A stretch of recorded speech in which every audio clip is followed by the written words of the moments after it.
Ici, c'est le domicile de Cheikh Ibra Fall, le plus grand fidèle compagnon de Cheikh Ahmadou Bamba.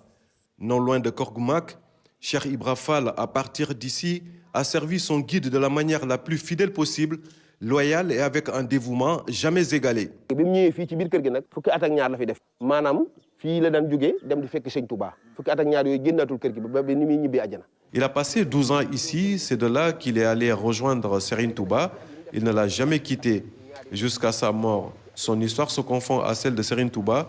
En tout cas, les chiffres le démontrent. La concession est à un niveau beaucoup plus bas que celle de Serigne Touba. Il n'a jamais accepté le contraire. moo gën a suufee kër Sëñ Touba kër Sëñ Touba ci kaw montagne la ne waaye moom moo ne ci suuf moom maam Cheikh noonu tamit waaw fii moo gën a wàcc.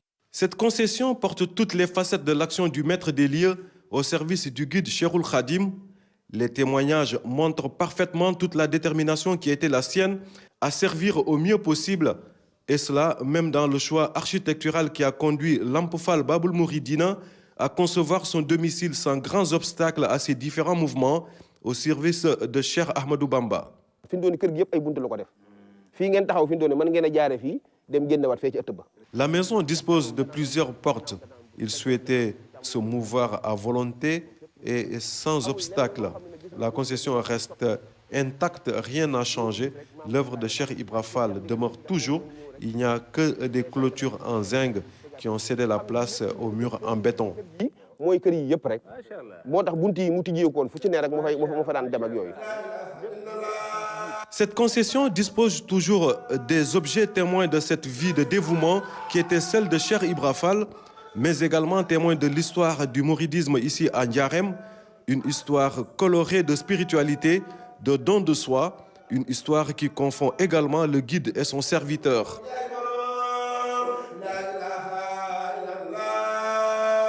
lii ay xadimay barkeelu la maam Cheikh da daan def lépp lu Sëñ Tuubaa masaan laat rek da koy jël di ko dawal ci biir barak bi. Tout ce que vous voyez sont des reliques de Serigne Touba ramenées ici par Cheikh Ibra Fall.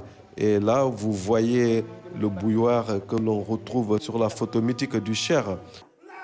moom moo def dere waa kër Sëñ Tuubaa yi waaw waa kër Sëñ Tuubaa yi suñ masaan ñëw jamono gàtt yi nga xam ne dañu ko daan joxe ay tur maam Cheikh dafa daan benn Chine tur du ko denc sëñ Modou Moussa Mbacké sëñ Fallou sëñ Bachirou. On retrouve également des documents appartenant aux membres de la famille de Serigne Touba. Mame Cheikh Ibra Fall ne laisse rien appartenant à Serigne Touba traîner. C'est une source de dévotion pour lui. ndawal li nga xam ne Sëñ Touba moo ko laaloon joxoon ko maam Cheikh barkelo ba mu ko barkelo ba noppi yax yi ñoo nekk noonu ci biir super bi yax yooyu jamonoy Sëñ Touba ak maam Cheikh la. À Diourbel, le quartier général de Cheikh Ibra Fall est caractérisé par ses grandes concessions, ses grands murs noirs et blancs, signe distinctif du guide des Baye Fall et ses disciples. Ici, l'enseignement de Lamp Fall se poursuit au quotidien. Aujourd'hui, Cheikh Ndigal, maître des lieux à Diourbel, perpétue l'œuvre de son guide.